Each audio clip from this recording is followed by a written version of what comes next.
Welcome into the Campus Insiders studios. That's Seth Davis. I'm Jordan Cornette, and we're talking a pretty serious issue in our sport right now. It's taken a big hit as of late. People saying the product is not as good as it's been in the past, and we're losing viewership because of it. So we decided to go to Twitter. Actually, you did, because you got more followers than I do. And you posed the question, what does college basketball need to do to fix the problems going on with it right now? Well, we got a few garbage tweets. We got a few good ones. We'll take a look at one of those good tweets right here from Kevin Ducey, who says, get rid of live ball timeouts, limit off-ball foul calls, and maybe widen the lane.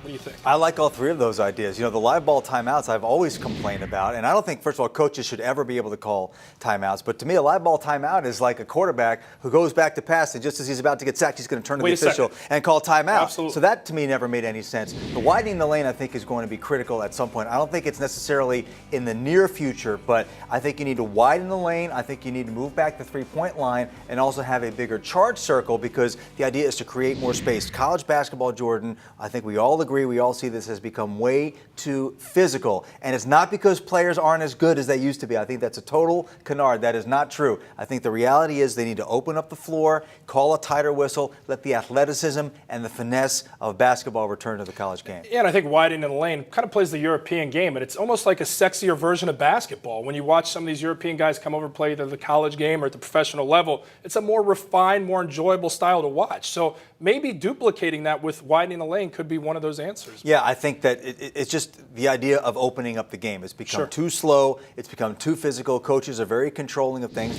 I think players and coaches will adjust. If you give them a set of rules that allows them to take advantage of their natural physical gifts, they will find a way to play the game that showcases the athleticism, the finesse, and grace of basketball. That is how James Naismith conceived this game, as an alternative to the more physical games where people were getting hurt in the wintertime. We need to get back to the roots of what Dr. Naismith tried to create.